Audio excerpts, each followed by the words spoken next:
You say goodbye, and I say, salutations, listeners. Si vols Vallejo. Baller Magoolis. No. Thank you for tuning in. This is 3 Men and a Basement, and we are the Ultra Crepidarians. My name is Colin McLeod. Mark Pierre. Action Jackson. We are the only podcast that reviews movies and delivers to you, the listener, an average schmuck's opinion about hidden gems in the wide world of cinema. We're most certainly not the only podcast that does that, but if we were... We're the only ones that I listen to that does that. That's a fact. That's true. It's the only ones that you should be listening to, listener. Also a fact.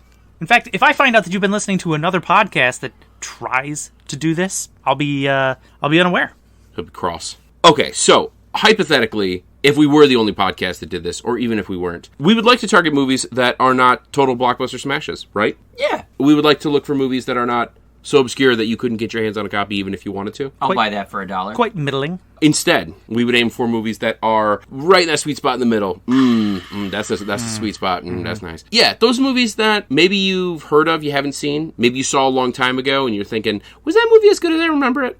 Probably not. Probably not. You might have remembered seeing the poster somewhere. Yeah. But that's probably it. In the cinema, which was a place where people viewed the talkies. The moving pictures. The moving pictures. Yeah. We review these middling movies, and we deliver to you whether or not you need to track them down and see them today, or maybe even yesterday. Ooh, yesterday would be good. That'd be a very good one. Because, I mean, let's be honest, that's when your troubles seem so far away, am I right? I would agree with that. On an unrelated note, what did we review today?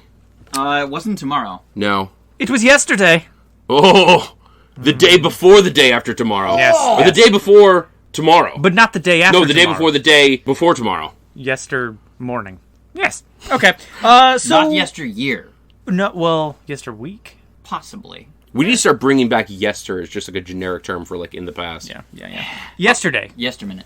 Yesterday. Good movie. I enjoyed it. Yeah. Let's talk about it. Let's talk about this movie. Let's get on it. Yesterday, 2019 film. Cherries. Cherry here. Yeah, I was definitely quite in the theater at the time, but did not catch this movie. Yeah, I have seen it one time, and it was about a year ago, maybe 2 years ago. I remembered sort of the broad strokes, but I had forgotten a lot of the minutia, so it was fairly fresh to me. 2019 movie, rated PG-13. Solid. Yeah. Yeah. Yeah, no notes on that. An hour and 56 minutes. You know, honestly, I don't feel like it was a 2-hour movie. I agree. I felt like it ran along at a nice pace. It didn't run too fast. It didn't take its time unnecessarily. I feel like it lingered where it needed to linger, and it sped where it needed to speed. I felt like it was a very enjoyable 2 hours, but I felt like it was shorter. Yeah, I would say it felt maybe like 15, 20 minutes shorter than that. Yeah. For me, it felt quite average in like just regards to like the time. Like again, like it didn't feel like it is longer than movies of this genre tend to be. Yeah, I don't know. What genre are you talking about, Mark? Well, I'm talking about the comedy romance. Okay, have you heard of this comedy romance? I have. I was like, we're all looking at you, Mark. Have you heard of this? I have heard of this comedy romance. It's pretty good. Is this a rom-com? Yes. Yeah, definitely. Also, IMDb might call it a fantasy and perhaps music, which we've talked about is not the same as musical. Correct. No. Correct. And also, what did we do where, like, music was, like, sort of an integral part, but it wasn't, like, we didn't call it a music movie. Like, we didn't feel like that was appropriate. I can't remember what it was, but this, I would say, is definitely, like, music is an appropriate genre. Like Mark said, not a musical. Yeah. And fantasy, very appropriate, in the sense that, like we're not talking dragons and gnomes. We're talking about, like... Although that would be badass. That would, I would watch that movie. Yeah. I have watched that movie. I've watched many of that movie. Careful with spoilers, though. But it is fantasy in the sense that something fantastical happens. Yeah. There is a sort of, like, a generalized suspension of belief. Mm-hmm. That would not be incumbent upon you, the viewer, if it were a standard film. I liked that, and again, we're going to tease this apart, but I liked that they embraced that element, and they didn't go back on it. Like, they just jumped both feet, and if you're there, you're there. I don't know. I'll talk more about why I have that opinion, but... Yeah, I have thoughts, but they lie deep in territory. Yeah. Is there anything we're missing? So you guys said rom-com. I could be convinced of rom-com. I think this deviates slightly from some of the standard rom-com tropes. Rom-coms tend to be very lighthearted, and even though this movie has like the comedy tag, it's a little heavier and I would say like maybe darker, and I don't want to say bleak, but it's more emotional, I would say, than most rom-coms, which tend to be very light, very fluffy, and things that you can sort of like just sort of leave on in the background. I don't know if this is the kind of movie that you could just sort of like leave on in the background, but it is enjoyable, and there are elements of comedy and romance that do sort of blend together in a rom-com type soup, you know, like put some comedy in there, put some romance, some rutabaga, you know, a couple carrots, and maybe it turns into rom-com. Yeah, maybe. So for me, and I know we've talked about rom-coms in the past and, you know, our individual definitions thereof, I feel like a good rom-com is one where the chemistry between the two leads, like, is the meat and potatoes of the movie. And for this particular movie, it was that for me. Like, I found their relationship to be the most intriguing thing, and when it goes up and down, that we'll talk about, I was uncomfortable, I was excited, that's what carried the emotion for me. One thing I would say, like, sort of in argument against the idea of rom-com, again, I'd still be convinced that rom-com is an appropriate tag, but I feel like another sort of hallmark of rom-com is, like Mark said, the relationship is sort of the central thing carrying you through, and the only thing to kind of focus on. I feel like this movie, the fantasy aspect that we haven't really explored a great deal due to spoiler issues, I feel like that is kind of central. And the romance and the comedy sort of take a back seat to it, which I think is why it doesn't immediately strike me as a rom-com. See, I would push back against that and just say that, to Mark's point, I think that the relationship between the two characters is the driving force behind the movie, and the fantasy element is what drives the classic wedge between the two characters. Because in every rom-com, you have a reason why the two can't be together until the end of the movie. So I would say that in this instance, the fantasy element is the wedge.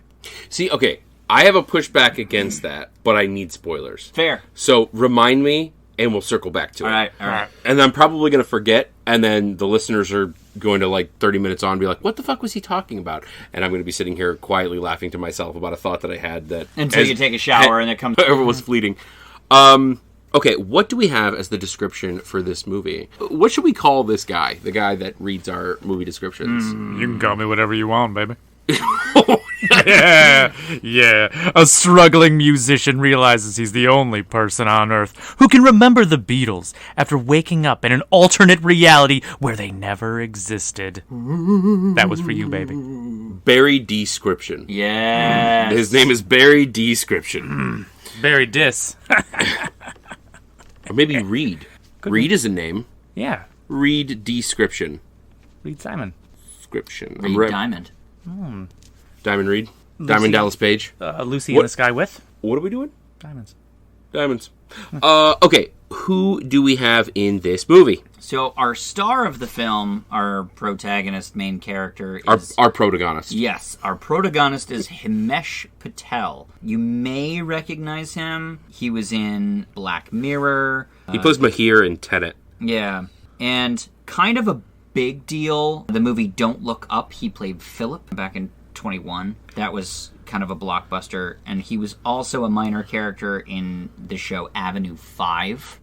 But let's just say Himesh Patel, he's Indian Russell Brand. Yes. He's Indian Russell Brand. He's handsome, he's charming, he's kind of swanky in like a... I don't want to say grungy, but like in a, I'm English and I don't care too much about how I look, but somehow it all just sort of works and I'm like really handsome. He's that guy. Yeah, he's the kind of guy that if he were to just stand there and let clothes fall on him, it would still end up looking pretty good. He looks like if he didn't shower, he would not smell like BO like the rest of us. He would smell like leather. Maybe, yeah, right? Or like sandalwood. Gotta have a healthy musk, but a pleasing musk. Yeah, a nice musk. In the same way that, again, Russell Brand looks like he would sort of imbue that. I don't know. Russell Brand looks like he would smell like wet garbage. Yeah. I feel like, but like it's that like sweet kind of wet garbage, right? Yeah. From like a distance, you're kind of like, oh, what's that? And you're like, oh my god. It's that sweet smell of decay. Right. So what I'm taking from this is you guys are quite thirsty for this gentleman. Yeah. Yeah. And, just run down the list. Basically anything. Yeah. Anything we've discussed. Yep. I'd jump in that. It's fine. It's fine. Who else we got? We have... So I don't know who this person is, okay? Like, legally, I don't know who this person is. But hypothetically, we have... I was going to say Walmart Sasha Grey, but I think Sasha Grey is maybe the Walmart Sasha Grey. So Sasha Grey is the Walmart Lily James. Yes. You would probably recognize her from Cinderella as Cinderella. See, she was in Mamma Mia. Was that like a minor character? Ooh, Yeah, it was like Cinderella. a She was like role. Yeah. Supporting actress. This is a supporting role in Yeah. the movie Cinderella. Right, as the Cinderella. As the Cinderella. I would like to reiterate that I do not know who Sasha Grey is. And also, if you're listening to this and you don't know who Sasha Grey is, do not Google it on a work computer or in public. Don't. Oh, God. Full disclosure, I'm letting you know I'm off the hook. I cannot be held legally responsible. But you might also consider looking it up later in your private time. So, one of my favorite recent, underrated, in my opinion, films is... Is it a Sasha Grey film? It's not. Don't even bother me with this. It is The Dig, and that one has Voldemort himself as the main character. Ralph Fiennes plays Basil Brown, and Lily James plays Peggy Piggott. She was phenomenal in that film. But that one kind of flew under the radar for most people. Most people I talk to haven't seen it. Isn't that Lily James Potter? Lily James Potter is the mother of Harry Potter in the franchise, yes. Right. And Lily James played with Voldemort Well, in that movie. Is it Lily James or is it Lily and James? I think it's Lily and James Potter. It doesn't matter. Anyway. Nobody's heard of Harry Potter. No. I've never heard of Harry That's Potter. a deep cut. Moving on down the list, who else do we have, Mark? Let's see here. Probably recognize his face. I don't know if you'd recognize his name, but Joel Fry. He plays Rocky in this. I know Joel Fry best from his work in Game of Thrones, where he played a character. That is the television program with the people with the faces. The many faces? And they carry the swords. The many faces? See, I know him from the gayest pirate drama ever written, which was Our Flag Means Death. Oh. Which is phenomenal. I'm not familiar with that particular gay pirate movie. I would definitely recommend it. Gay pirate shows there. It is a TV show. I'm sorry. It is wonderful. He plays Frenchie. Would you say it is fabulous? It is fabulous. Wonderful. He was also in 10,000 BC, Cruella. Who does he play in these? In 10,000 BC, he's Lukibu. Yeah. In Cruella, he is Jasper, one of the stumbling henchmen of Miss DeVille herself. I hope to be a stumbling henchman one day. It would be great. What I aspire to. My last mention for him is The Haunting of Queen Mary, which he plays Patrick Calder. Is that the guy named Patrick? Yes. Okay. Yeah. Just making sure. We've also got this little, ginger fella who was running around this film. Also in Game of Thrones. Also in I think that's where he's best known from, Game of Thrones. Yeah. You might not know his name. His name is Ed Sheeran, but... you probably recognize his face. Yeah, from Game of Thrones. Yeah. He was that guy in the woods, soldier. Yeah. That's all he's been in. Mm-hmm. So, yeah. That's his big break, really. Kind of looks like a French fry with a little bit of ketchup on top. Yeah. Spicy. I'm being very offensive to gingers right now. That's fine. I don't. But they don't mind. Ed, we know you're listening. We do appreciate you, all jokes aside. I mean, I appreciate him with and without the jokes. Fair. So I'm Fair. a bigger fan. Fair. Right. By definition, it's math. Yeah.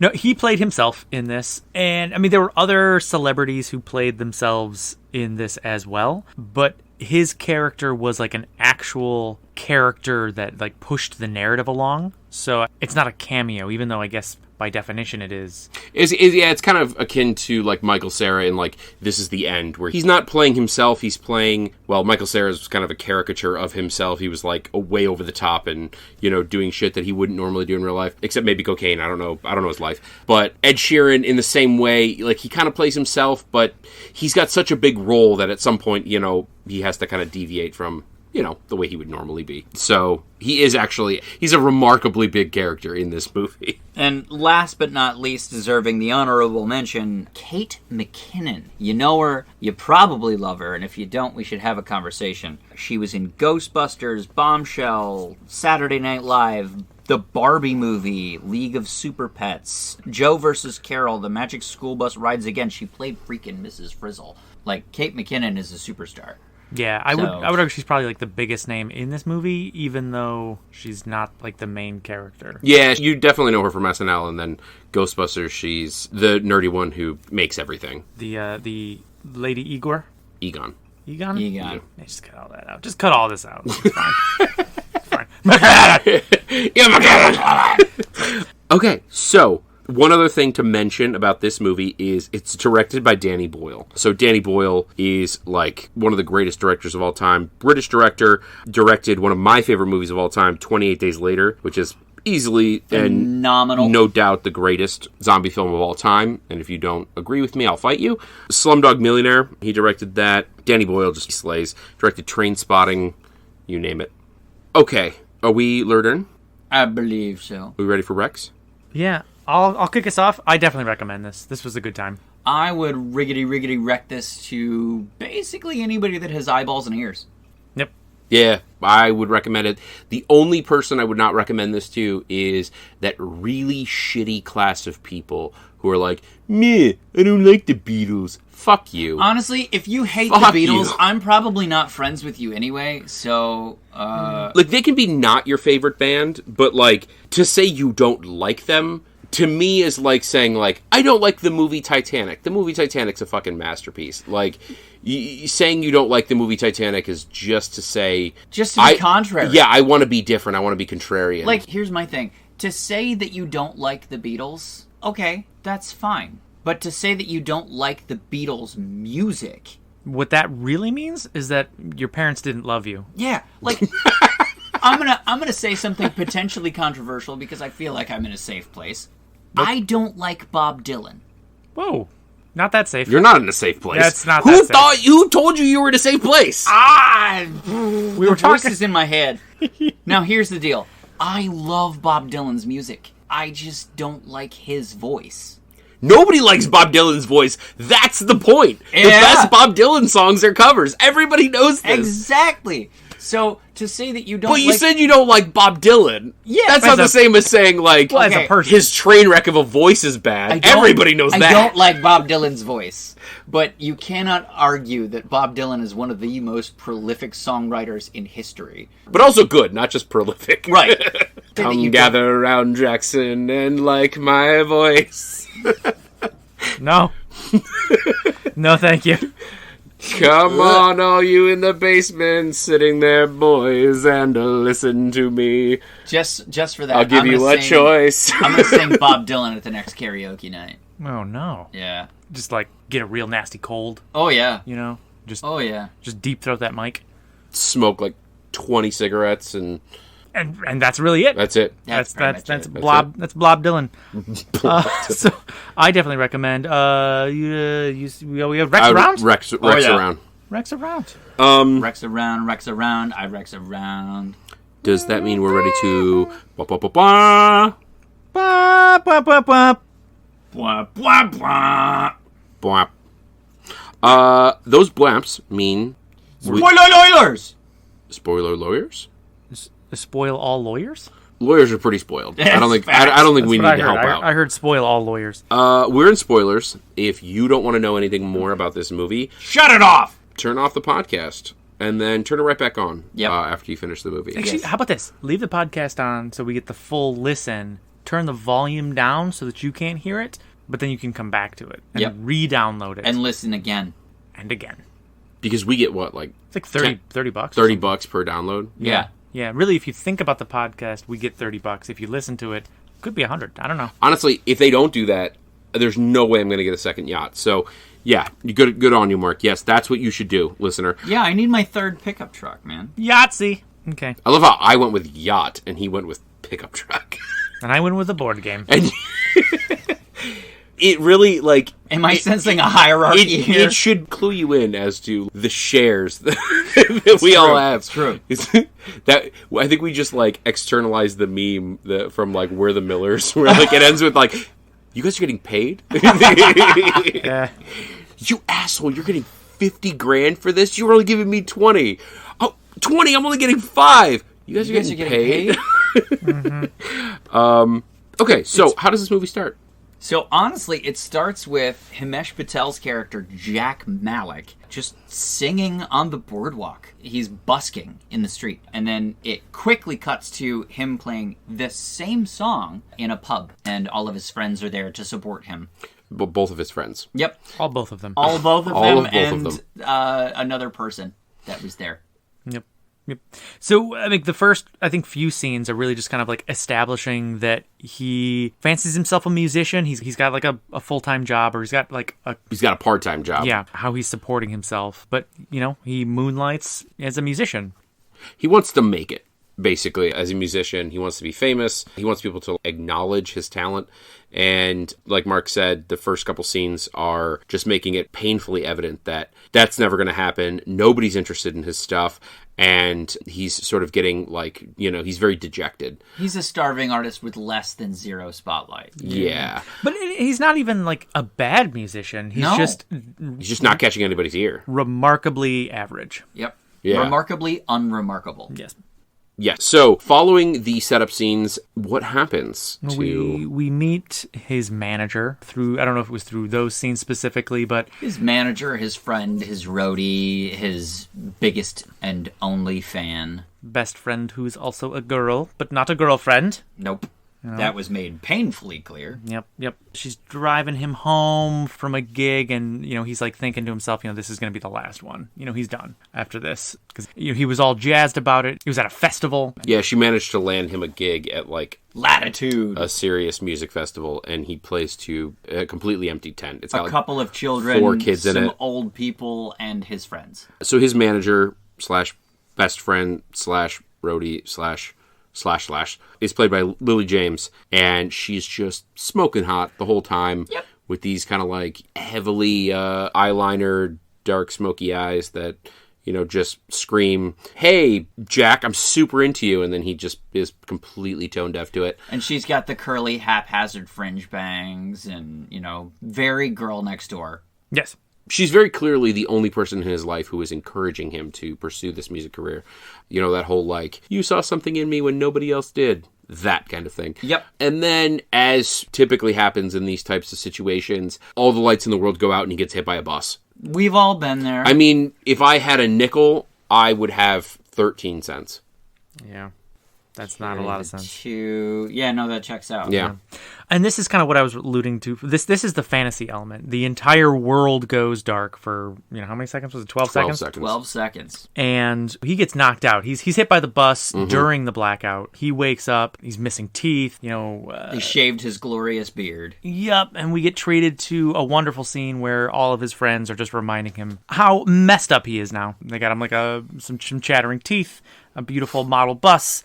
And they're just digging it. Just busted his chops. Oh, absolutely. So good. But one of the things, so he was riding his bike home from a gig. So one of the things that he had with him when he got hit by the bus was his guitar, which, as you can imagine, got destroyed. So his friends, in order to sort of, you know, help him lick his wounds a little bit, both figuratively and literally, they buy him a new guitar and they ask him, play a song for us, play a song. And he ends up playing... Yesterday, exactly. Yeah. And they're all like, wow, that was beautiful. They're totally enamored. They're just floored. Like, what was that? You know, when did you write that? And he's like, what the fuck are you talking about? It's yesterday. It's by the Beatles. And they're like, what are the Beatles? He's like, John, Paul, George, Ringo. Come on, guys. And they are just like completely just like all doe eyes. And he's like, okay, this is a really odd joke that you guys are taking way too fucking far. He's like, this is super specific and totally not funny. Well, like his friend group is like very sarcastic. You know, they had just gotten off the heels of like riding him real hard. So there's no way that he's going to believe them when they're just kind of staring at him blankly. Even if your friends were not those people, for people to say, I've never heard of the Beatles. For people in England, for God's sake, saying, like, I've never heard of the Beatles, it's fucking ridiculous. Granted, it's a suburb. It's Suffolk. No. So he goes home, kind of has a thought, like, maybe some of this is real. He decides to Google the Beatles, and Beatles, actual Beatles come up. The bug. And this was something that I thought was like really clever, was like there were some great first person camera angles as he was like doing his Google searches. Like it was zooming in on like various parts of Wikipedia, and you were kind of like seeing his panic and flustered attempts at finding these things through his eyes, and he starts looking up other things like Rolling Stones. Yes, Childish Gambino. Childish Gambino. Yes, they're still a thing. Oh, thank yes, they're God. still a thing. Then he Googles Oasis, and then he Googles Oasis Wonderwall, and he can't find the band Oasis anywhere, and he's like, oh shit, okay, the Beatles are gone, Oasis is gone, what else isn't here, right? And then he, understandably, I think as we all would, gets the idea, well, if the Beatles never wrote these songs in this universe or timeline or wherever the fuck I'm finding myself, maybe I could. He's like, I don't know if this is a dream or a nightmare, but I'm going to make it work for me, and I'm going to play the Beatles music because I know it all by heart. So, Yep. And there's like a fun scene. Actually, I mean, this scene is kind of like repeated throughout like the next long chunk where he is just randomly remembering bits and pieces of various songs and then throwing them up on his wall with sticky notes. and the one song that he can't nail down is Eleanor Rigby. Which, because, like, the Beatles have the most fucking ridiculous lyrics. I mean, basically the only thing worse would be trying to remember Bob Dylan's lyrics. And actually, like, that's one aspect of this movie that I really, really liked, is I feel like, as all good movies should, right? It forces the viewer to be in the protagonist's shoes. And it's the kind of thing that we sort of operate under a latent assumption that, like, yeah, of course I know the lyrics to all the Beatles songs. But the reality is, no, you fucking don't. And if you ever found yourself in this situation, you would be doing exactly what he's doing and trying desperately to remember every fucking lyric to every fucking song. You probably only know the chorus to Hey Jude. Most people only know the chorus to Hey Jude. Like, And that's the funny thing is, like, he's struggling so hard, specifically with Eleanor Rigby. And I kept, like, trying to sing along with the song, and then I was like, fuck, I don't know no, maybe I'm wrong.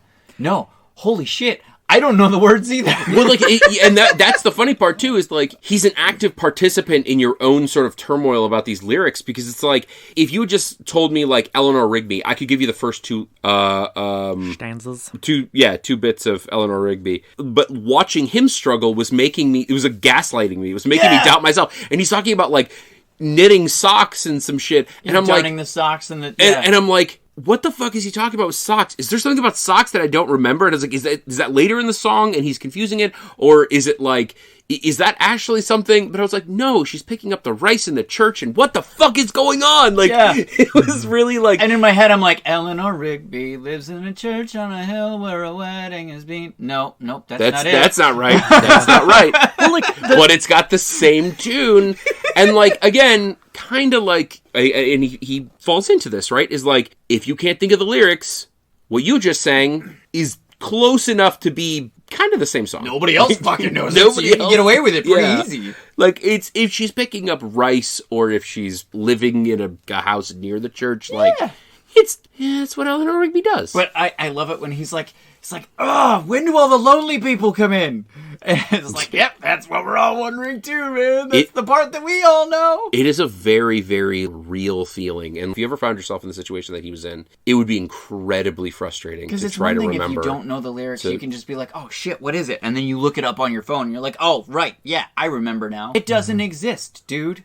It only exists in your mind. yeah, but that's one of like the beautiful things about this movie is that you're just dripping in Beatles nostalgia, and like you want to help him remember the lyrics because you're right there, just in the moment with him. Okay, so he plays some gigs. Yeah. They don't immediately catch on. He's kind of waiting for that like one zinger. Yeah, he actually gets, like, understandably very down on himself because he's like, he knows for a fact that these songs are fire. Like, he knows that these are winners, and he's still not gaining traction, and he's like, oh, well, I guess I'm the problem. Yeah, he's like, these are the best songs in the world. Everybody knows that, like, the whole world knows the Beatles. How am I not getting... Oh, shit, it's me. The common denominator is me. Yep.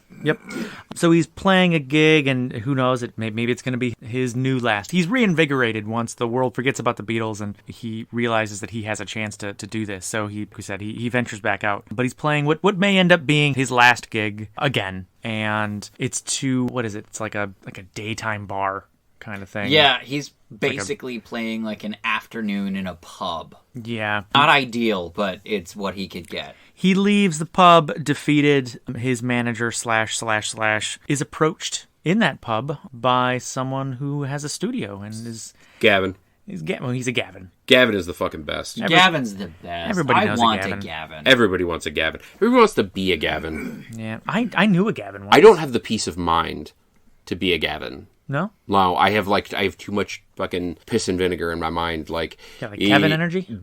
I would never say I have Kevin energy. God forbid I have Kevin energy. I hope I don't.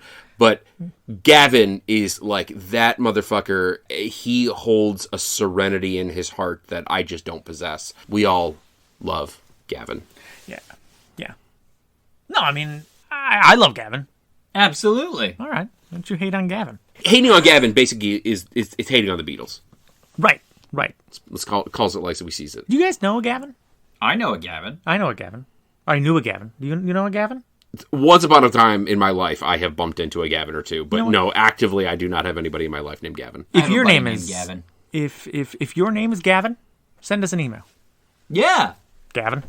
And if you know any Gavins, cherish them. They're beautiful. Okay, so Gavin, business card, manager / here we are. We're caught up. Boom. Owns a studio called Tracks on the Track. Oh God, that's so good. That's amazing. So, except for the location, which actually is on a railroad track. really fucking sucks. But that makes it better because it's on the tracks. Okay. It makes the name better. It doesn't make the music better. He's outside the pub, gets the card, he gives it one last shot because of tracks on tracks on tracks. Stacks on stacks on stacks. On stacks. And they just start jamming out. You know, I think we got like a little montage where they go through at least a full day, probably a weekend, where they're just playing music. They're playing Beatles songs, and they're loving it. Yeah, so they cut an album, and he starts like handing them out for free at his work to like basically every customer on their way out the door. Basically works at a Costco. Yeah. Whatever the UK equivalent of Costco is. Yeah. And he ends up on sort of a daytime talk show, local daytime talk show kind of thing. And public access kind of thing. Yeah. Kind of like small segments like, oh, we're going to have like a little food segment. We're going to have a little music segment. And he plays one of his / the Beatles songs. And, you know, the guy makes some like silly ass daytime talk show type joke about it. And later that night, he gets a call from Mr. Ed Sheeran. Yes. The Ed Sheeran. Mr. The Ed Sheeran. Dr. Mr. The Ed Sheeran. Esquire. But yeah, he's convinced that it's his friend Nick just being an asshole and like messing with him. So he hangs up and Ed Sheeran calls back again and he's like, oh yeah, where's Carol? And on the other line you hear, there's no Carol here. And he goes, well, yeah, there is. Of course there is. She's always there. And then you watch his little face journey and realize, oh shit, it actually is the Ed Sheeran. Mm-hmm. So he hangs up the phone and Ellie goes, yeah, what did he want? And he goes, it was actually Ed Sheeran. I think at that point he's still doubting it a little bit. He's like, I think that could have been. Right. And then later that night, Ed Sheeran shows up at his house and is basically like, hey, I got an opening act that just canceled. Do you want to fly to my next gig with me and be my opening act? To which he says, yeah. And, flies with him in his private jet to his next gig. In Moscow. Opens for him, and it goes, I would say, pretty well. Yeah. Pretty damn well. He plays back in the USSR, which I personally probably wouldn't have played in Russia. But it worked. Fucking nailed it. I mean, this is 2019, so... Yeah. It's a different time. Yeah. Is it, though? Is it? No. We're going to get into the Russian socio-political situation. Yeah, let's talk about that now.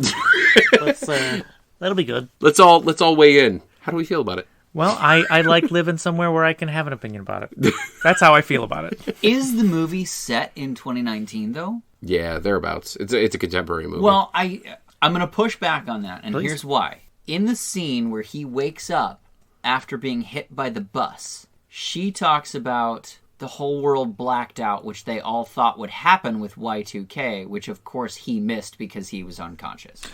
No, she was saying, this is the kind of thing we thought was going to happen at Y2K. It didn't, but it happened now in 2019, and you missed it, but it's funny because it's the kind of thing we thought was going to happen back then. Okay. We did not have smartphones back in 2000. Correct. Also, Ed Sheeran wasn't around. Yeah. I mean, he might have been. I mean, a babe. he was an infant. It was a babe in the woods. I was just... a little ginger. Yeah. Little ginger man. No, you're right. You're right. But... I did have that same thought when I'm right there. But that was before we saw anybody with their smartphones and, all that. Yeah, okay. Yep. So he starts to gain quite a bit of traction and attracts the attention of Ed Sheeran's manager and record producer, who is played by Kate McKinnon. Deborah Hammer. She is... The Hammer. Severe. She's so intense. She is very, what's the word? Mean. Yeah. She is fucking mean as hell. To say she's blunt would be to put it ever so lightly. Yeah, but it's that kind of mean that, like, you like to watch when it's not pointed at you. Yeah. No, if she said those things to me, I'd be squaring up to fight. But if she said those things to somebody sitting around me, I would just be like, oh, shit. Wish I had a camera. I don't understand how people like that exist. And, I don't either. Haven't been punched in the fucking mouth. Yeah. How do they exist? I respect it, honestly. How are you not? I honestly, I have to agree with you. I have to respect the fact that somebody has made it to that point in their life. They're like 40 years old. They're in a high-powered position, treating people like that, and nobody has just fucking smacked them. Nobody squared up on you and just knocked you down a peg. How do you treat people like that? That's, basically everything she says is super fucking shallow and cruel and cutting, and is basically the only way she can operate is by cutting down everybody around her. But again, she does it with a smile on her face, and she does it while laughing, so if you're just going by tone and intonation, it doesn't sound so bad. Yeah, the thing but is, it's actually really fucking cruel. She's also doing it in the interest of making you a fuck ton of money. Yeah. So I would let somebody be mean to me if it meant a big fat paycheck, but only for so long. Only until you got the paycheck. Until I got the paycheck and cashed it and be like, awesome, you're so fired. Yep. For my next album, going to Dr. Dre. Yeah. Because he seems like a nice guy. Right. Did we mention that Kate McKinnon was Ed Sheeran's manager? And Yes. that was the connection? Yeah. So she flies him out to LA, and he ends up, kind of putting the pieces together for his super release, right? They're crafting his image, they're crafting his album, they're going to release this big time double album that's basically got it's basically the Beatles' greatest hits album. Yeah. That is what he's trying to compile. They're pushing him, and he's trying to remember all of the fucking lyrics and tunes to these songs. They're simultaneously trying to figure out how to market the album and what to call it and all this stuff. And his pitches for all of the album names Sgt. Pepper's Lonely Hearts Club Band are the actual Beatles albums names, and then they're shooting them down and laughing at them openly, which is really funny. At one point, he pitches the White Album, and we're in spoilers territory, I can say this. The actor himself is of Indian descent. So Jack pitches White Album, and he himself is not white.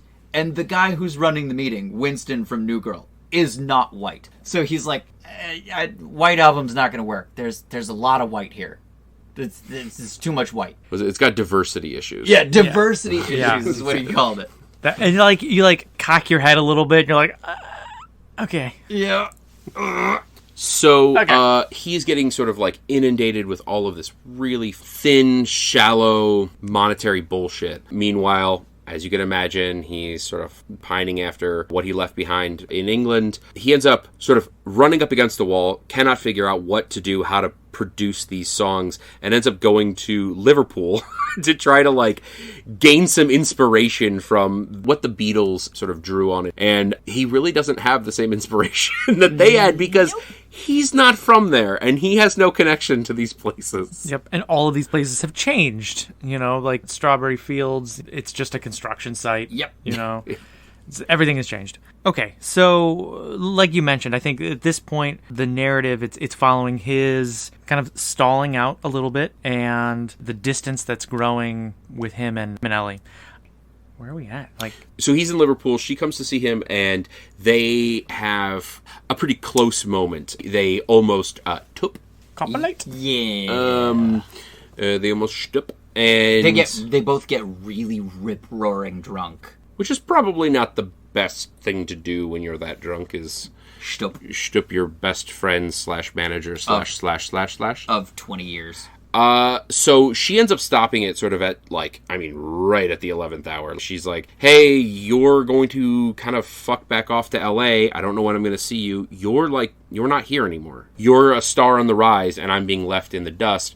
And so if you she's can't... not a one-night stand kind of girl. Yeah, if you can't promise that this is going to be more, I can't do this. So she leaves. The next morning, he wakes up and then totally fucking botches it all over again through sober eyes. Like, he tries to express his love, kinda. And see, this is what I was talking about. This is that classic rom-com moment where the guy is chasing the girl down in the airport and runs to the gate and says, I love you, through the window of the airport while he's watching the plane taxi off. And then he turns around and the girl's standing there and they embrace and they share their love. Same situation here. He runs down. He chases the taxi center down to Lime Station, and he's calling her on the phone because she's on the train, and he's like, I thought I missed you, and she's like, well, I'm right behind you, dipshit. And he turns around and he sits down in the cafe to basically declare his love. And then he doesn't. And she shuts him down and was like, well, better fuck back off to LA. Which is but he's broken at this point. Like, his steam is gone. Which is kind of still, like, I don't know. In a classic rom-com, you're right. It's like chasing down the plane, and then you profess your love, and then you get back together, and it's happily ever after. He fucked it up real bad. Yeah, he did. Because she gave him an out. Like, a billion outs. Like, the night before he goes to LA, she declares her love for him. He doesn't pull the trigger. Then she comes to Liverpool, and they almost shtup, and he fucks it up by not saying, like, no, there's definitely going to be a relationship behind this one-night stand. And then the next morning, he fucks it up all over again after he chases her down, and then he just goes to Los Angeles. He fucks it up 3 times. At least. Yeah, if you don't just count... And there were several missed goodnight kisses. If you don't just count the general 20 years of, like, fucking it up, right? Like, it was just soft fucking it up. One double decade of missed opportunities. So he goes to LA, and they finish the album, and they need to figure out where to have his big release, because they wanted to sort of hold him back for this big show, and he ends up doing it at a hotel that he was supposed to play a gig at a long time ago, and it comically closed, like, permanently before he could play a gig there. They went out of business 3 weeks before he was supposed to play there. And Ellie had called him and let him know a couple of things. One, that hotel had reopened, and two, she is now seeing somebody, and the person she's seeing Gavin. Is the greatest person in the world. Oh, Gavin. We love Gavin. We love Gavin. Well, at this point... Good for Gavin. I don't know. Gavin, read the room. Do not say a slanderous word against Gavin. Gavin, read the room, okay? Gavin read the room. Yeah. And the room was in Los Angeles. Well... And the room super hot, smoky-eyed chick from across the room who expressed an interest in him, even though he was very clearly number 2. He read that room, too. Yeah. The room had Ellie, and it did not have Jack. I'm just saying, Gavin should have known how I felt about the situation. That's true. And adjusted. Yeah, he's a Gavin. Everybody loves him. Yep. Classic Gavin. So yeah, she's together with Gavin. The Pier Hotel is back open for business, and suddenly Jack is struck with inspiration. He's going to do his superstar debut of the greatest songs ever written in a hotel that nobody's heard of, in a town that nobody's heard of, in the suburbs of where he grew up.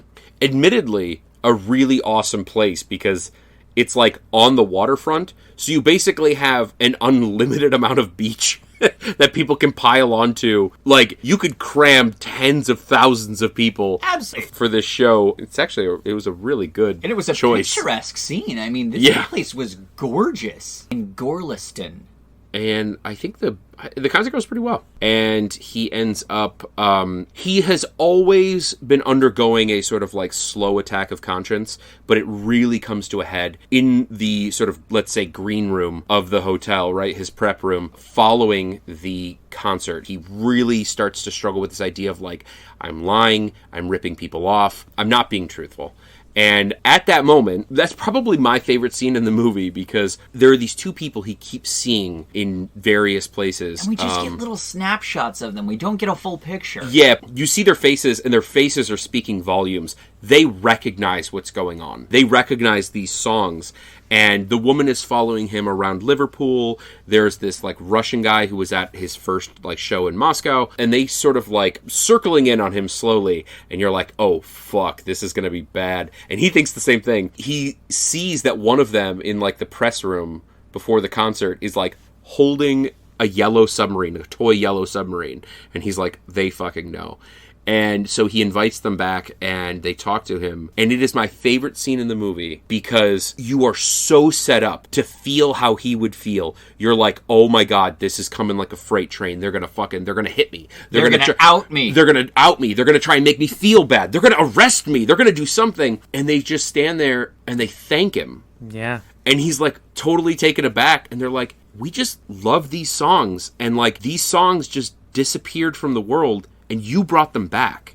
And we know that, you know, coming along with singing these songs and stuff, you're gaining fame and notoriety for something that you didn't do. But at the same time, we just want the songs, and we love you for bringing them back. And we just want you to sort of use that fame and notoriety. Just use it well. Yeah. And they all like embrace each other. Like, it's a really like heartwarming scene. It is. It's like, it takes such a hard left turn, and it tugs so hard at my heartstrings, because I would, you know, again, I would be so racked with guilt if I were him, the way he does in the scene, right? Like, you really empathize with the protagonist, and then it just sort of dissolves when, like, the whole situation gets reframed that way, right? It's like the absence of those songs is a greater evil than somebody gaining notoriety and fame and fortune for not their own work. It's kind of like he ends up getting, like, permission, you know? Yes. You know, he, like, there's like guilt and tension that's kind of like ratcheting up throughout, and this scene is just like a release of that tension. And it's like, look, you don't have to feel guilty about this. What you're doing is very positive. You're bringing these things back. I don't tend to have a lot of quotes, but one of my two quotes this evening actually fits in this scene. I feel like it encapsulates the movie, like the vibe in general. But one of those two characters, the lady of the two, I don't think they ever really even gave them names. No.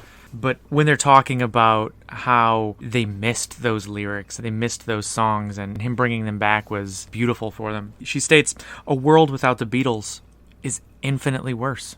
And it's just this moment where he embraces what he is doing, you know, like he's, I don't know, it's such a release of tension, you know. What I'm doing is bad. It's for the good of everyone. Yeah, but like, it's better than not doing it in some ways, right? Well, and like, to release the Beatles music without anyone knowing the inspiration for the Beatles music, it's a little less meaningful. But at the same time, like, their music is so meaningful on its own. That's one of the things that I love about the Beatles specifically, is that, like, it's been around for so long, and they have so many different songs and different moods and atmospheres to them. Everyone has their own personal story connected to one or a myriad of different Beatles songs. And so what I took from this scene is that, like, everybody owns the Beatles. And it's all for a different personal connection, and it's okay. Like me, my dad passed away in 1998. I didn't really get to know him because I was 5 years old. But my dad had this massive record collection, and we had like 3 old beat-up antique record players. And when I got a little bit older, I was able to fix one of them to get it working, and I started listening to my dad's old records. And he had, I swear, just about every Beatles album ever released. And I got to connect with my dad posthumously by listening to the Beatles. And so the Beatles have always been this really warm presence in my life, and their music is really important to me, and their songs are really important to me for so many reasons. But I know so many people that have similar stories like that. So you get to see these two strangers basically embodying that. They're like, this music is important to us, and it doesn't matter why.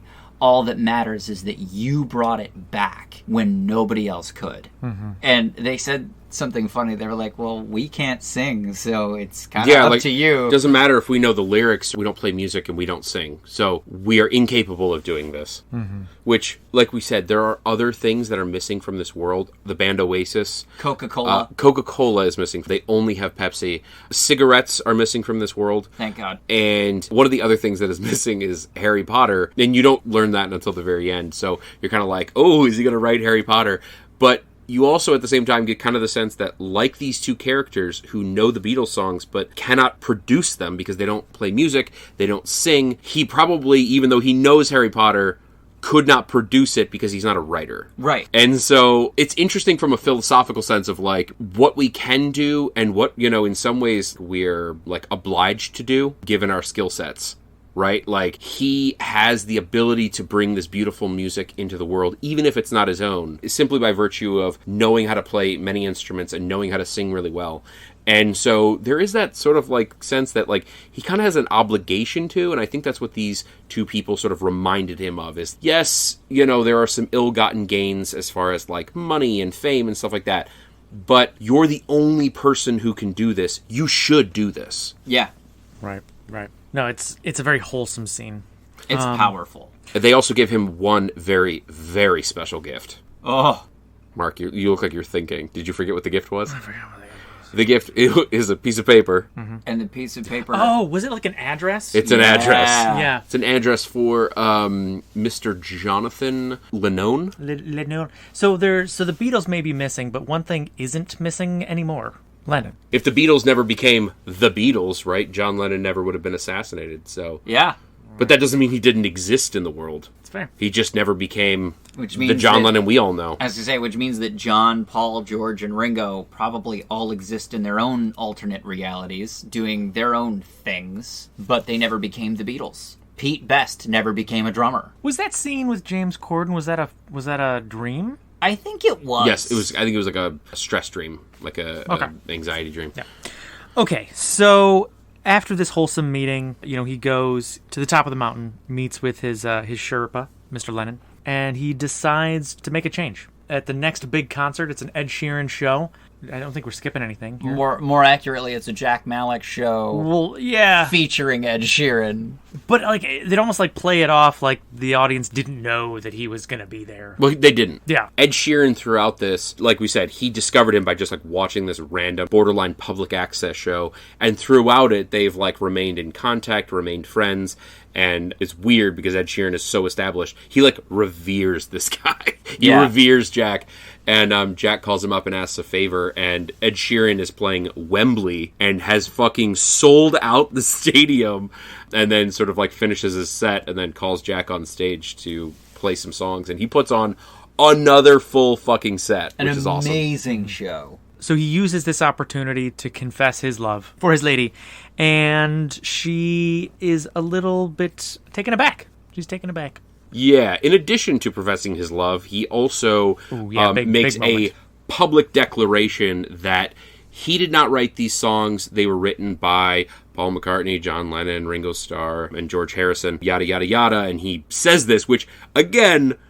Nobody knows who they are. Nobody knows who they are. If people look them up, they probably wouldn't know who the fuck they are. And these people, we know at least John Lennon is still alive. If he ever saw that, he'd be like, what the fuck is this guy talking about? Right. I did not write this. But he did the right thing. He said they're not his songs. He's just performing them because he didn't feel like they would be able to get them out, which is a fact. And then he also releases all of the songs for free to the public because, again, kind of like what those people said, right? Like, and what Mark said.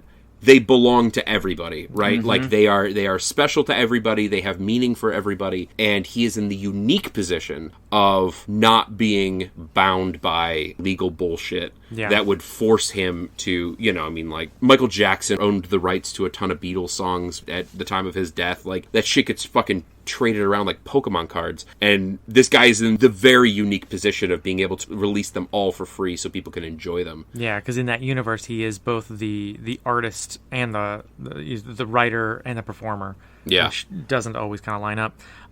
But this is another like wholesome scene where, as he's confessing his theft, more or less, he starts losing the crowd and people kind of start booing.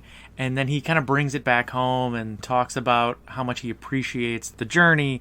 He talks about how he's released everything online, and he kind of wins everybody back with his profession of love. I think that was kind of like what endears him to the crowd. So he takes off, leaves, concert's over, he's trying to chase down his lady, and that kind of in short order sort of like... excuse me, let's not forget about... Gavin! Gavin shows up. Oh, yeah, Does she just drop him, you know, or he Basically, no. Gavin steps aside. Gavin gives up for them, and that's why Gavin's so great. He walks up and he's like, "Ellie." Mark doesn't look convinced that Gavin is as great as he is. No, he's not. He walks up to Jack and Ellie having a conversation about this very public declaration of love, and Gavin looks at Ellie and goes, "Look, I always knew I came second, and second's not that bad." And then he just steps back and fades into obscurity. What a treasure. Like, what a gem! This is one of my favorite things that filmmakers will do, is not making, and I'm going to say the other guy, but like, let's just use that as a catch-all term for the other person, right? Mm-hmm. Not making the other guy an asshole, to me, is like one of the most endearing things. Like, showing genuine human kindness through a tertiary character.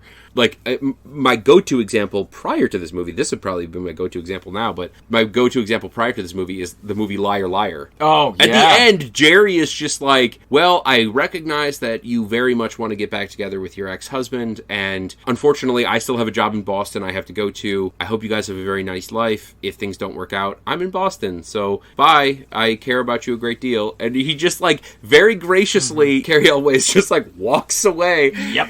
I fucking loved that scene in Liar Liar, and Gavin's sort of brief monologue in this movie, I would say matches and perhaps even exceeds that. Mm-hmm. Now, to be fair, Gavin had a chick in the wings. You know, the scene where Gavin's no fool. Yeah, I mean, when he lets her go, there's like another face. This other chick just happens to be with them and is like looking at the situation. And then the next scene you see Gavin in, he's with that girl. So like, you know what?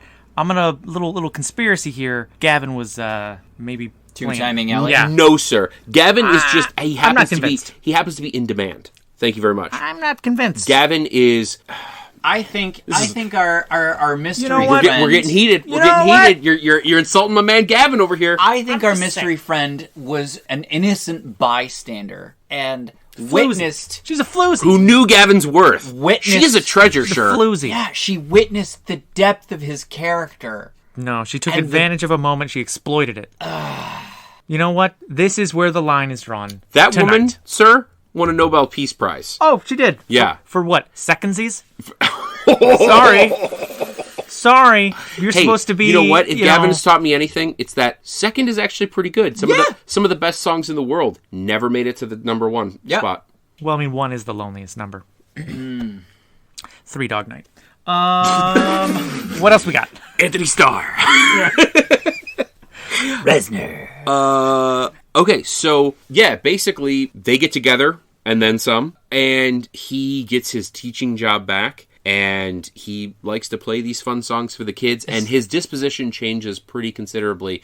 And this is something that, like, I would say, I could say probably at that point, roll credits. But before I do want to say that, like, one thing I love and hate about this movie. So I guess we're kind of getting into likes and dislikes, but yeah, we can just transition. He is so fucking miserable. He is such a miserable guy. Like, he is just that guy who life isn't working out the way he wants it. And he's just really fucking whiny about it. And, like, you know, I'm not saying I'm not that guy. I'm not saying nobody, you know, well, I'm not that guy. I like my life. But I am, I mean, it's way better than your guys' lives. Let's just say. No, but he... I mean, I don't have carpet in my basement. So. Ooh, fancy bitch. Fancy bitch. Get a little bougie with your floors here, Colin. Guy's got a blanket over here. 2 blankets over there. No, couple of sofas. We're never gonna let him get it you out. You got sofas? But he's just really fucking miserable, like, through the whole movie. And you get the sense that if he didn't hit it big, he would... this is, I think, the point that I wanted to make pre-spoilers. if he didn't hit it big, he would have ended up with Ellie. And your point was like the fame was the wedge, and he wouldn't have ended up with her if it weren't like for that sort of like that conflict, that friction. I think he would have ended up with her, and I think he would have been fucking twice as miserable.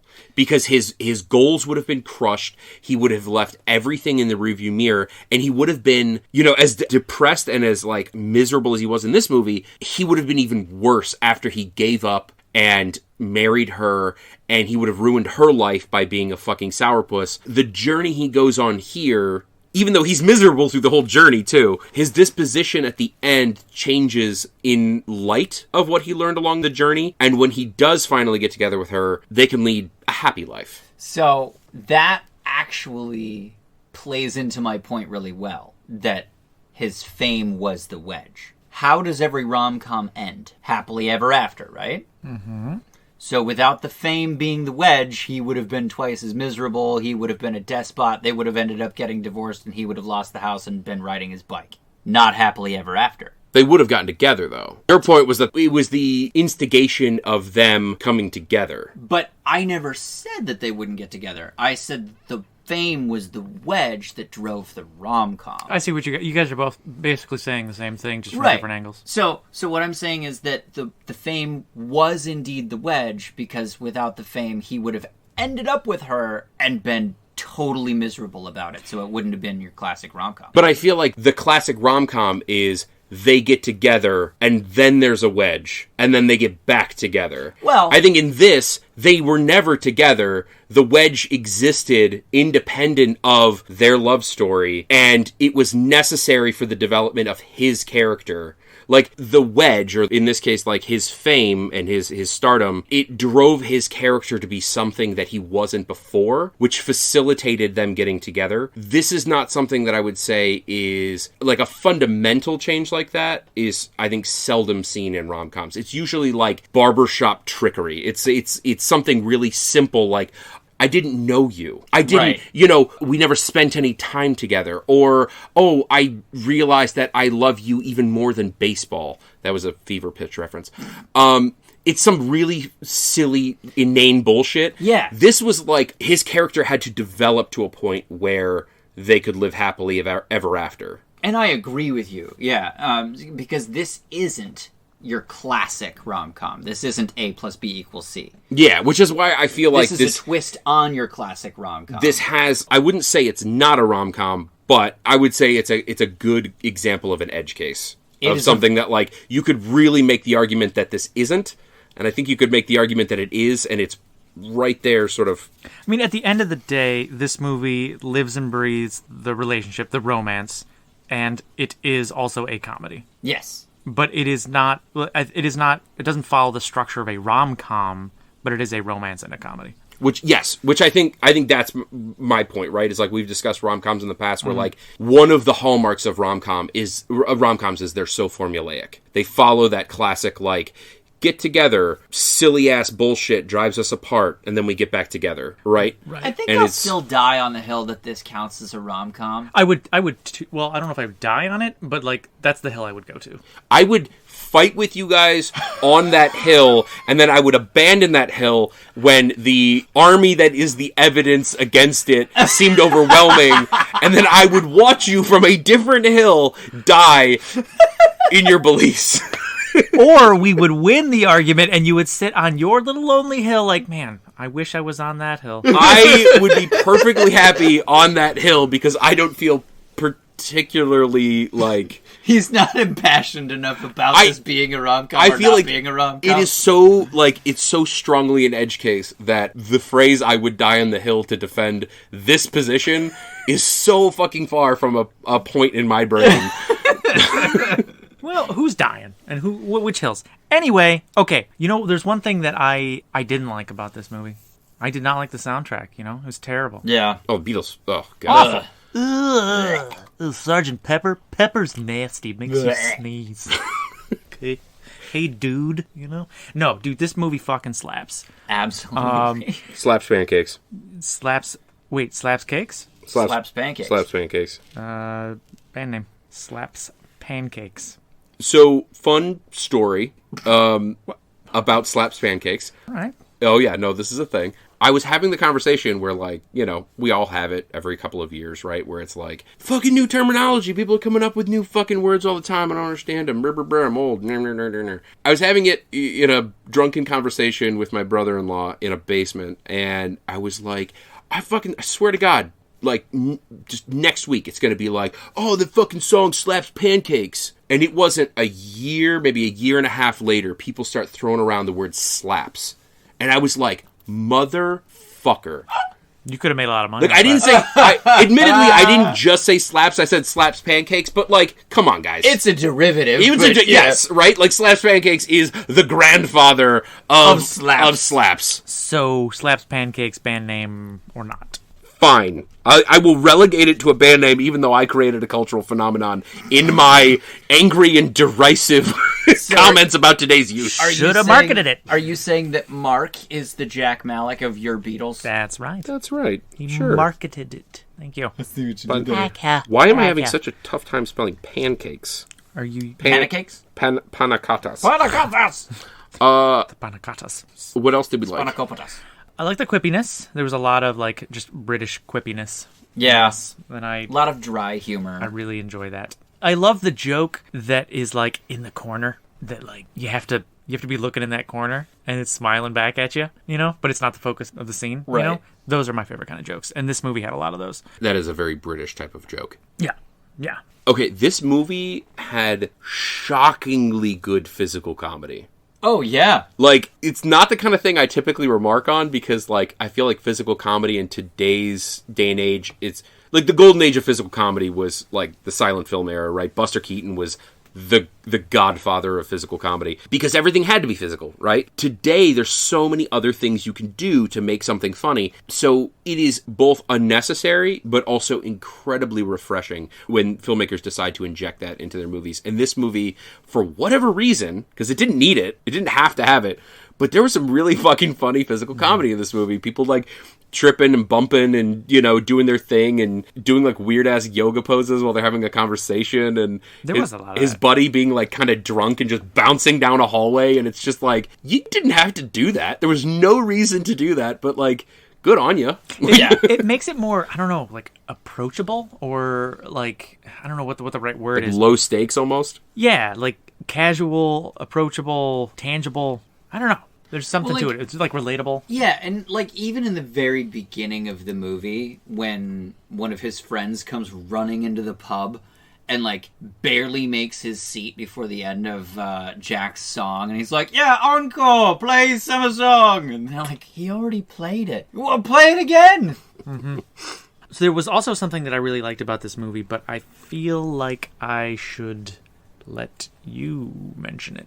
Are you talking about cinematography? I am talking about cinematography. I loved it. It was so great. Oh my god, the creative camera angles. A lot of like that. The usage of the camera, the forced perspective. At one point, there was such a massive tilt to the camera while two characters are walking. There's like just this random, insane, and overactive tilt for no reason at all. And then it just pops right back. And all it does is create this unsettled feeling. At one point, they make use of a window in Jack and his parents' home while his parents have, you know, friends coming over, and they use the same shot 3 times. The shot is the door opens, and through this window that's like partially obscured, you see the character whose face is obscured by the window. Yeah, it's almost like the material is warped.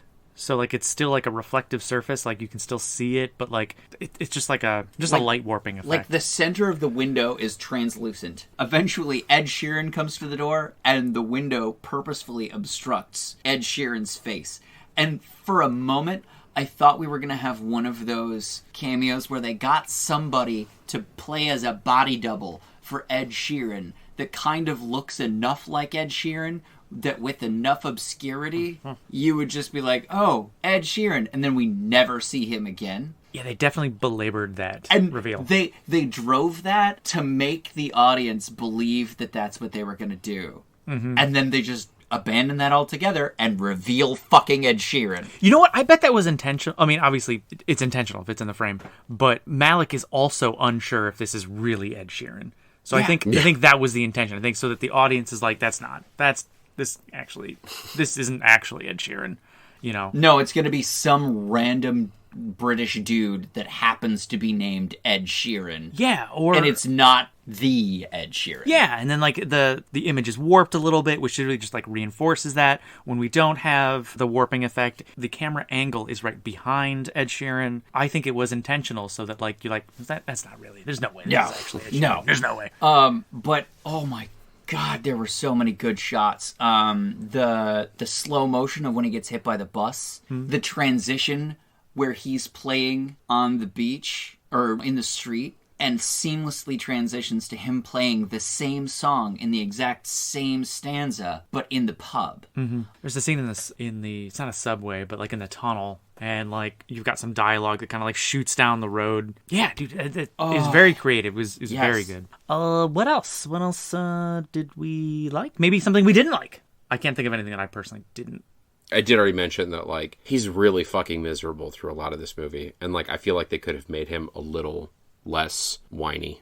That's fair. Like, they really belabor it, and it's like, I feel like it was important, but I agree in that they could have lessened his misery just a little. I think it's like, it is the spiritual equivalent of, like, Book 5 Harry Potter, right? Like, Harry in Order of the Phoenix was just insufferable. He was so angsty and whiny and like, you're just like, dude, shut the fuck up. I know you have trauma and you have like, you know, your parents were murdered and like yada yada yada. We've all been there, Harry. Come on. Move on. Join the fucking club, Harry. What wizard therapy is for. And like, okay, your teachers are constantly trying to kill you at the end of the school year. Like, we've all been to middle school. But, like, the tone shift that you felt in Book 5 of Harry Potter, that's kind of the way it felt. Is like, they could have made Jack in this movie like Harry Potter in Books 1 through 4 or 6 or 7. They didn't have to make him like Book 5. No. And they did. Because Harry still has all that tragedy and all that misery, right? Well, and here's my thing. To go on with Colin's point, Jack now realizes that he is the only person in the world that knows the Beatles music. So he immediately feverishly starts putting Post-it notes up on his wall of the Beatles catalog. And he's not happy about it. He's like manic about it. And then he has his first show, which goes badly. And then when he finally, arguably, makes it big, he's getting recognized. He's getting the fame that he always wanted. He's a household name at this point, and he's fucking pissed about it. Like, at no point in this movie is he excited that he gets to be the Beatles. Mm-hmm. Yeah, that's fair. I mean, other than those things, and I don't think that particular thing, like, bothered me as much, but I see what you guys are saying. The only other thing that bugged me is, like, I am particularly sensitive to when, like, movies make the plot advance due to character stupidity. And this movie did that. Like, his inability to, like, talk about his relationship with her and, like, recognize what's right in front of him. And, like, that is, from a viewer standpoint, that is incredibly frustrating. And it's not frustrating in, like, a good, like, oh, I can see what he's going through and the turmoil and the this and the that. It's not a relatable experience. It's a frustrating and stupid experience. It is akin to my least favorite thing in the entire world, which is, like, horror movies where, like, people die because they make just the most absurd fucking decisions. Like, oh, I managed to stab the killer in the back, and the killer is now down on the ground, incapacitated. Now is the time to turn my back on them and run away, not very fast, toward a dead end, and then bang on the locked door, whatever it happens to be, with my back turned to them and let them catch up. No, you don't. You take the fucking knife out of their back and you saw their fucking head off. Like, why the fuck is this? And then they do the same thing. The same person might do it 2-3 times in the movie. And to me, that is lazy writing. And it's really frustrating because the narrative is being pushed along because somebody is not making... They're not even making bad decisions. They're making, like, completely asinine decisions. Yeah. And this movie, if he did that once, maybe. But he did it, like, 4 times. Yeah. Where she is giving him... She's serving her heart up on a silver platter, and he looks at it. Yeah, he looks at it. He doesn't reject it. Yeah. He doesn't accept it. He just stands there in fucking bewilderment, and it's like... Until the waiter takes it away. Yeah, it's like, get a fucking clue, you dipshit. Pick up like, a fork, damn it. That frustrates me And real bad. sometimes it's endearing. Sometimes it is. In its execution in this particular movie, you're right. It felt clunky. I will say the first time that he does it on screen where they're in his bedroom and they're throwing him a going away party because he's headed to the States to make it big. And that's when she decides to declare her love and drop the L-bomb. Not great timing on her part because he's kind of already committed to this thing. So I can understand where he's like, okay, that's a lot to process. I already agreed to this thing, but you and I are gonna have to have a conversation about this. He never says that. He just stares at her blankly like a deer in the headlights and then just walks out the door. Yeah. Which speaks volumes. Yeah. So if he had been like, wow, okay, I need to process this, we'll talk about this when I get back.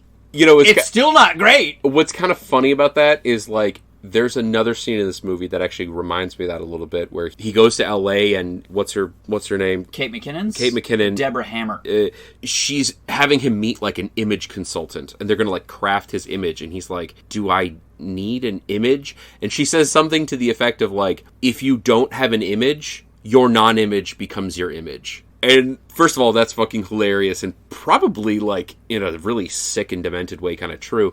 But it sort of applies to his handling or botching of the situation, like in his room, for example, where he just, like, walks out. It's like, your not handling of this situation is still a decision that you have made, and it will still have consequences. And the consequences are you're shitting all over the heart of the girl who is professing her love to you, who you love as well, and you just cannot, like, recognize it. And it's like, but he's acting as if he's not making the decision, which is fucking frustrating. It's like somebody that says, I don't want to vote because I don't want to take a position. Guess what, honey? You just took a position. Yeah, it's going to happen whether you want it to or not. Right. Well, are we ready to move into quotes, perhaps? I think so. I already dropped one of mine. I'll just remind you guys of what it was. It was that bit where a world without the Beatles is infinitely worse. And, I that quote really stuck with me because, I feel like that's the message of this movie. My other one, I thought it was hilarious. Kate McKinnon's character was discussing her feelings on one of the songs that he had just performed. And I forget exactly what the lead up to it was, but basically, I'll ad-lib a little bit of it. But basically, she's talking about the song, and she says, it's simple, but not quite charming. What I enjoyed about that really is, like, almost all of her lines, they're just so dry and hurtful, and I found that fucking hilarious. It hurts you in a very gentle but brutal way. Yeah. It's like, hey, I'm gonna stab you in the neck, and that's just how it is. Yeah. Again, I want not because I need to, but because I would like to cause you physical pain. Right. I just don't care. It's not that I don't like you. I just don't acknowledge you. The true mark of a good sociopath. Mm-hmm. Yeah, so, like, I think the thing that, like, particularly stung about that scene was, like, she was talking about two songs, one of which was a Beatles song, and one of which was what he and all of his friends and family consider his best original song, which was a summer... The summer song. The summer song. And she says of the Beatles song, she's like, great, it's amazing, it's inspiring. And then she talks about his song. It's simple. It's simple, but... What did she say? It's but not quite charming. But not charming. not quite charming. Not quite charming. That's that's horrible. It's like, I'm trying to be your friend, but I'm not. Who else? What do we got? So, riding on the coattails of that, I've got another Kate McKinnon quote. She is meeting Ellie for the first time, and he introduces Ellie and says, oh, this is Ellie. And Kate McKinnon says to Ellie, the Ellie? To which Ellie responds, oh, he's mentioned me? Kate McKinnon goes, ha, no, I don't know anything about his life, because he is a product to me. Fucking brutal. Yes! But she says it laughing and smiling, almost as if she's joking, but she's not joking. And then she just turns and walks out of the room. Yeah. That's the beauty of it, is that she's not joking. Like, honestly, it would make for a really good joke if she, like, laughed and be like, I'm just fucking with you. But... Let's see what else I have. I have one. So when Ed Sheeran first comes to his house and they're talking in his kitchen, his dad is just blazing through the kitchen looking for the pickles. The pickles anywhere he can. He's looking in the cupboards. He's looking in the fridge. And he's, like, completely not acknowledging the fact that Ed Sheeran is standing in his kitchen. And then on his way out the door, he looks at Ed Sheeran and goes, you kind of look like Ed Sheeran. And Ed Sheeran goes, well, I am Ed Sheeran. And the dad just goes, oh, well done. And then just leaves. So in the beginning of the movie, Ellie is trying to convince Jack that he can still make it. She's trying to inspire him. He's feeling down on himself. There's a shocker. And she goes, "What? Come on, it'll just take a miracle. Miracles happen every day." And he goes, "Oh yeah, like what?" And she's like, just grasping at straws. And she's like, Benedict Cumberbatch becoming a sex symbol? Which admittedly is one of the stranger phenomena of our time. Yeah. I mean, he's handsome, but in like I found him on one of the moons of Jupiter kind of handsome. Right. Well, he's both a famous physician. He's, a sorcerer, a dragon. These are all positions of power. Famous detective. Oh, yeah. I don't know. He's pretty hot. Would you...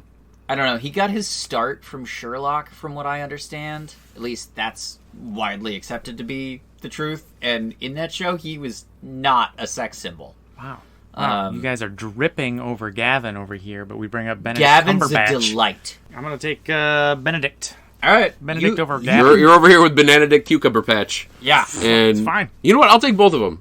Me and Benedict Cucumber Patch and Gavin, we're going to go start a commune where we just bone all the time. I approve. Skeletal lamping.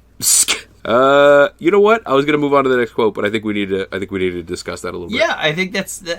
first of all, I think that's a band name. Skeletal Lamping? Well, it is an album name. It actually is an album name. It is I don't an know. album I don't know if name. we can actually... I mean, we could try Is to. it a real thing? Yes. What? Pray tell. He doesn't have it.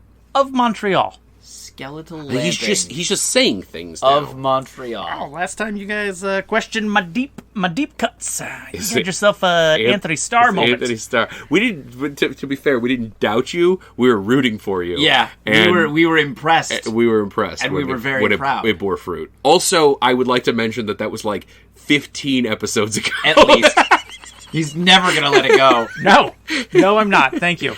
He did say that though. Admittedly, He he did did say, also "I'm not say going to let he's this never go." gonna let it go. Yeah, he was very upfront about that.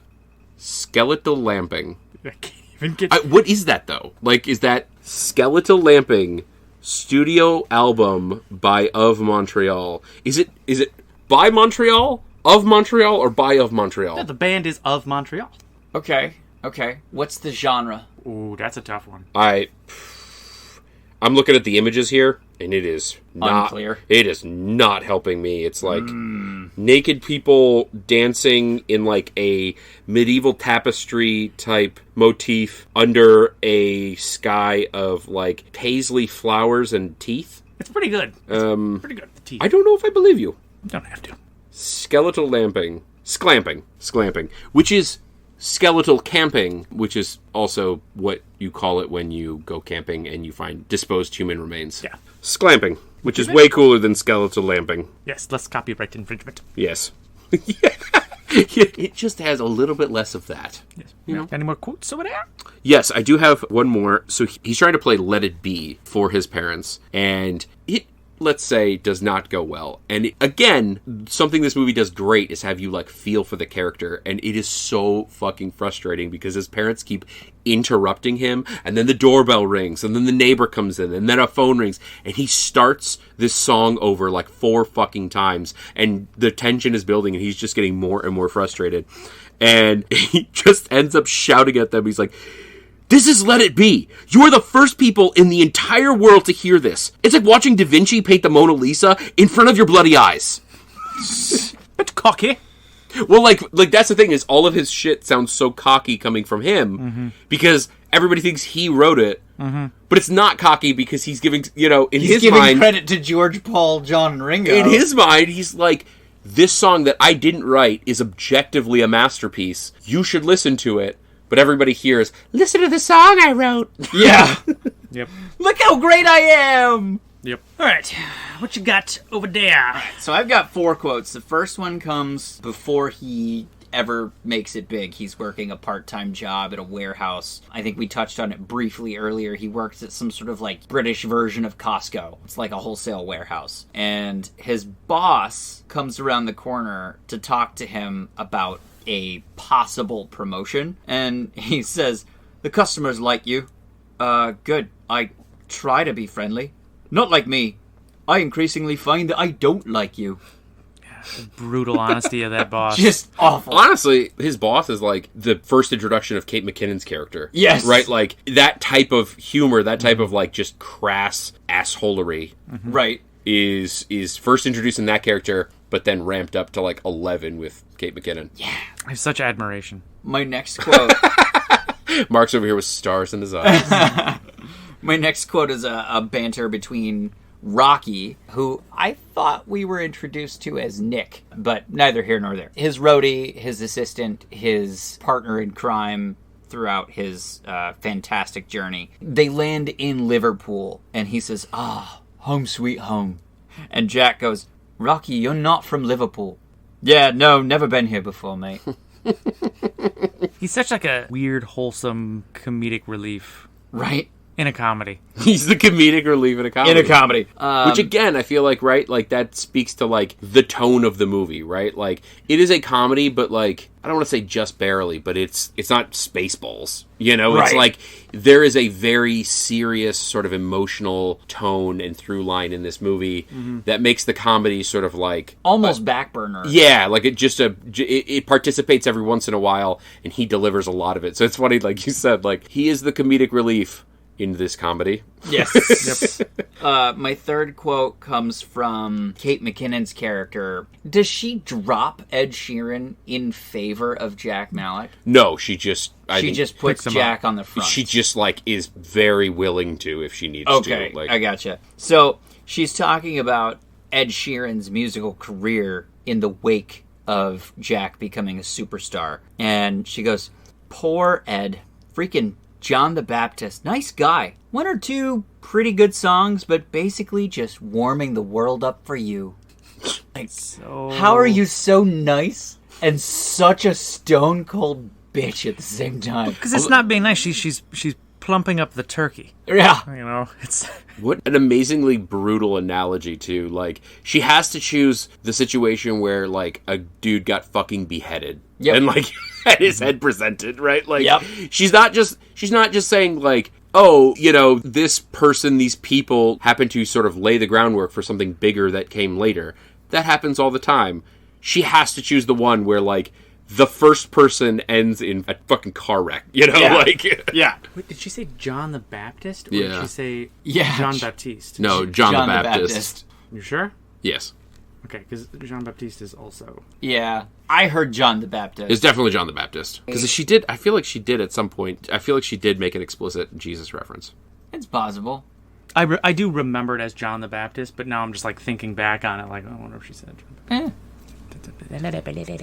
But my last quote also comes from Kate McKinnon at his last show where he releases his love for Ellie as well as all of the Beatles music. Before he goes up, he's like, I just want to give a quick speech at the end of my set. And she goes, well, keep it brief. I've never heard you say anything interesting before. I don't see why tonight would be anything different.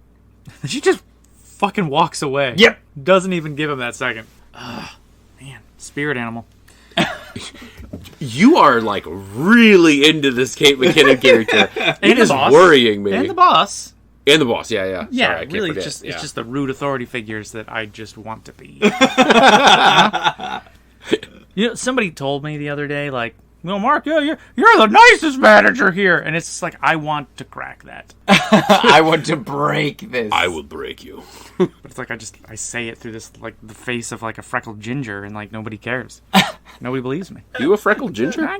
I could be if I tried. They don't know what you look like. You can be anybody you want to be. You know You what? can be Raggedy Andy if you want. That's a little bigoted. Is that a little pejorative? Maybe. I don't know. I could have red hair. I probably do somewhere. You have a red hair. You have a One. single red hair. Where's that hair growing? Tink. On your taint? Just You have one. a single... It's not even hair. It's wire. I'll- like, Dead just center. I'll right. show you. I kind of want to see this. You guys Yeah, want to let's see do it? it. You want to see it right now? I feel like he's one of, All like... right. All right. If he's actually got a red hair dropping down from his taint, I feel like he might be like one of those dolls, right? Where there's like that You string. pull it. You pull it, and the arms and legs go out. Boys in the water hole. The arms and legs just shoot out. Pull it in my taint string. What happens if we pull that? If we pull that hair? Well, we'll Tune in next time. For the exciting conclusion of Pulling Taint Hair. Pulling Taint Hair, is that a... I was debating it. Taint Plucker? Oh, Taint Plucker. There it is. Taint Plucker. It's totally unrelated to this movie, but I like it. And their first album is Sack and Crack Waxin'. Ooh. That's where you get the That's going to take a lot of writing. Second Crack Waxin'. But it's I didn't write it. I started to, and then I got bored. Okay, so... You rating this? Are we ready to rate? Are we out of quotes? I'm we not. Lurdern? Yeah. I think we're Laura Dern. I think Laura's done.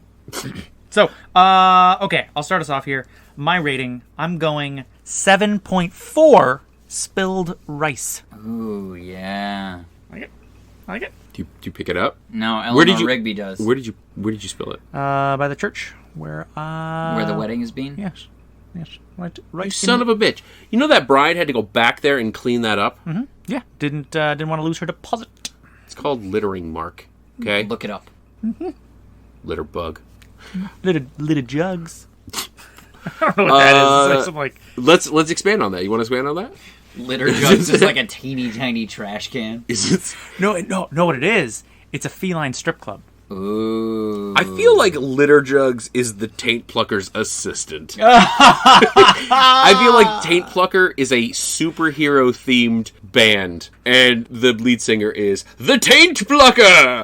And then his assistant who plays the tambourine is Litter Jugs! Litter Jugs! Hey, I'm Litter Jugs! I'm Litter Jugs! We're getting aside here. I thought that was very on topic. Who else is ready to rate? I'm gonna give this 7.9 Oh. Yellow Submarines. I like it. I like it. It's where we all live. Right above the octopus's garden. I will give this movie a 6.5 Singing Gingers.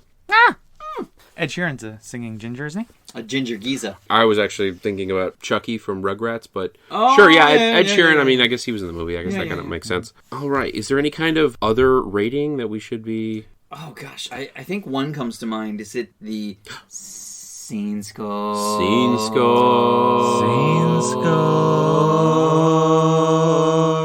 It didn't start off the strongest, but it really built. Yeah. I appreciate that. It got better and better and better. God, yeah. Okay, so thank you to all of you who responded to our movie familiarity survey. Of those that responded, our average familiarity score out of 10 was a 1.4. Kind of low. I thought it'd be higher. I thought it'd be a little higher too. Like, one thing that we didn't mention was, like, ironically, the last episode, Murder by Death, was our oldest movie by far. This is our newest movie by, like, a pretty good margin, I think. I think the next newest was, like, True Story. Or It Follows. It Follows, maybe? Yeah, like 2017, 18. Yeah, but definitely the most This recent. is the newest. This is the most recent. So, yeah, I did expect the familiarity to be a little bit higher. Maybe general population, it'd be a little higher. Our average score was a 7.3, giving, with the low familiarity, gives this a scene score of 8.3. How do we feel about that? I feel good about it. Yeah. I do too, I in that, played like... with the idea of rating it higher, but I feel good about where I put it.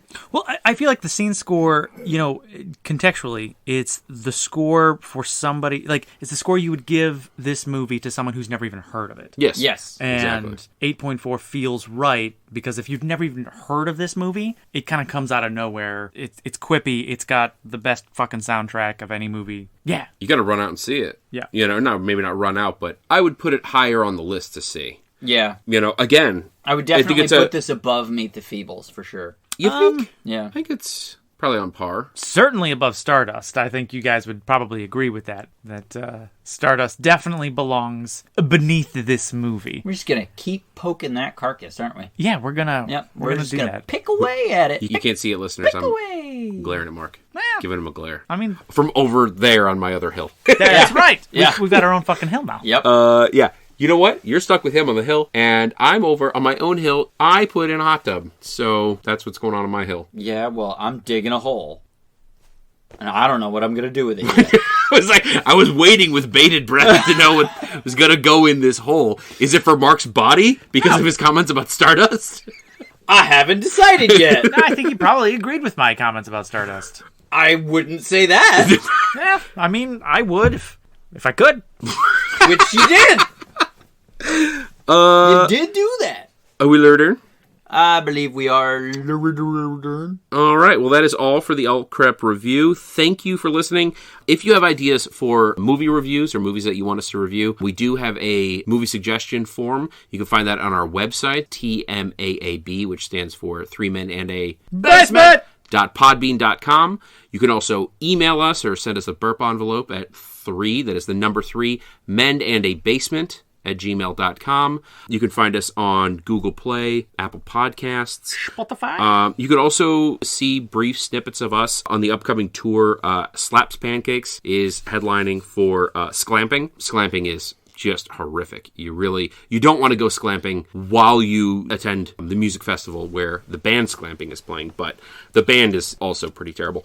Also, Taint Plucker. You don't want to miss that one. They're going to be there in between sets. Taint Plucker runs around pulling out people's taint hair and plucking away, really. It's honestly a spectacle. yeah, and his little assistant Litter Jugs is also running around and will just kind of like shake a tambourine and laugh in your face once the taint plucker once you've been plucked, which is just sort of adds insult to injury while you're laying there writhing on the ground. Yeah. So it's a fun experience. I bring the whole family. Yeah. So you can also get us on the Googly. Just go ahead and Google us. Yeah. We've also got merch now.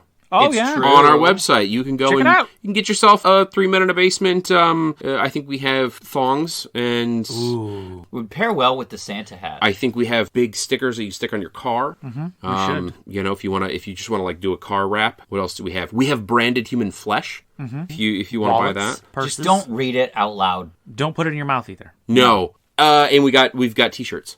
Yes. Yeah, we do have those. on the merch site. So check out our new merch site, linked on our website, and find us on iTunes, Google Play, wherever you find your podcasts. And until then, I am Colin McLeod, Mark up. Action Jackson. and we'll see you in cyberspace. Chicka ha ha! I've been plucked. That's a good one.